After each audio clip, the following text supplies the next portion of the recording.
नमस्कार दोस्तों, आपका बहुत बहुत स्वागत है। आज बता दें कि आगरा लोकसभा सीट पर समीकरण बदल चुके हैं। सपा ने अपना प्रत्याशी घोषित कर दिया है। कल हमने बताया था आगरा लोकसभा सीट का समीकरण। आगरा लोकसभा सीट पर सबसे ज्यादा चर्चित बात थी कि अभी तक प्रत्याशी घोषित नहीं किया गया था, लेकिन आज प्रत्याशी देर रात प्रत्याशी घोषित कर दिया गया है। आगरा लोकसभा सीट पर जो प्रत्याशी घोषित किया गया है वो प्रत्याशी का नाम बहुत महत्व रखने वाला नाम है। सुरेश चंद नाम है प्रत्याशी का, जो ऐसी समाज से आते हैं। सुरेश चंद को प्रत्याशी बनाया गया समाजवादी पार्टी से।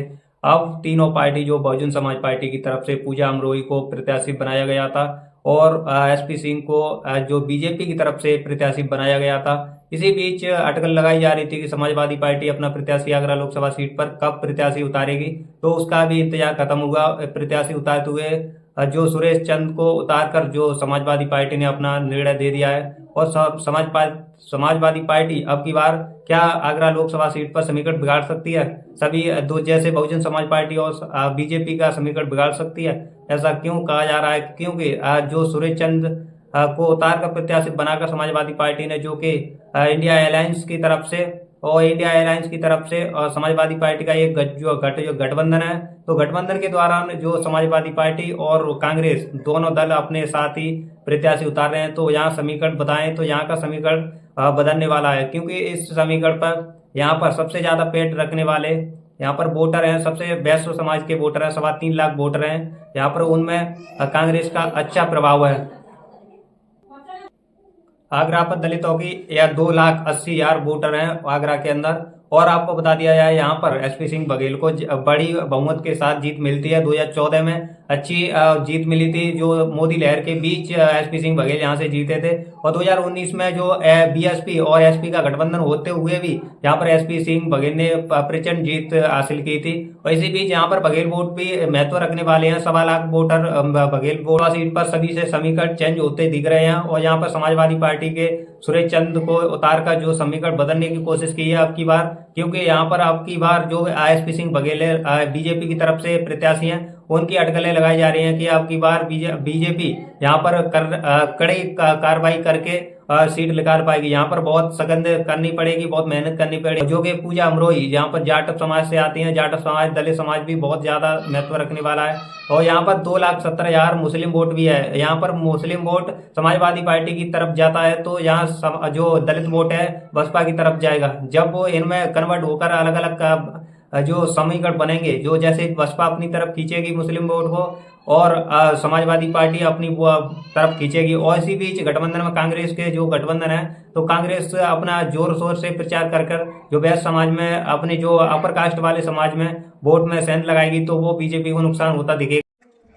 यूपी की इस लोकसभा सीट पर सपा ने घोषित किया प्रत्याशी, बसपा के कोर वोटर पर सेंध लगाने का प्रयास। लोकसभा चुनाव में सपा ने लंबी प्रतीक्षा के बाद सोमवार को आगरा लोकसभा क्षेत्र से सुरेश चंद कादम को अपना प्रत्याशी घोषित कर दिया। इसके बाद बसपा के कोर वोटर सेंध लगाने के प्रयास किया जा रहा है। सुरेश चंद जूता का कारोबारी हैं और पूर्व बसपा के टिकट पर मेयर का चुनाव लड़ चुके हैं।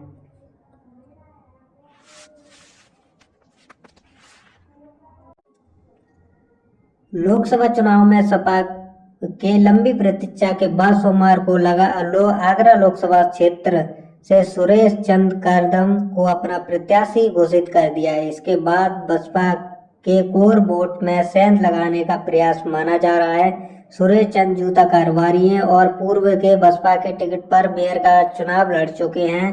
आगरा लोकसभा क्षेत्र से पहले भाजपा केंद्रीय स्वास्थ्य मंत्री प्रोफेसर एसपी सिंह बघेल को दोबारा प्रत्याशी घोषित किया गया है। इसके बाद बसपा के पूजा अमरोही को प्रत्याशी घोषित कर दिया गया था। और सपा ने प्रत्याशी चेयरमैन को लेकर लंबे समय से कयास लगाए जा रहे थे कि राकेश बघेल का नाम चर्चा में है। होली से पहले लखनऊ में हुई बैठक में प्रत्याशियों का नाम विचार किया गया। खेमचंद कोहली और राकेश बघेल का नाम शुरुआत चर्चा में चला था, लेकिन इसके बाद में बसपा से जुड़े कुछ जाटव और बाल्मीकि समाज के नेताओं का नाम चर्चा में आए, मगर सोमवार को पार्टी ने एक और कॉलोनी के जैसे लाइट्स कॉलोनी के रहने वाले सूरज चंद कारदम को प्रत्याशी घोषित कर दिया है। चौंकाने वाला ये समीकरण 2000 में बसपा की टिकट से पर मेयर चुनाव लड़ चुके हैं। 7,000 वोट से उनकी हार हुई थी। सूरज चंद कारदम के सदर बंडी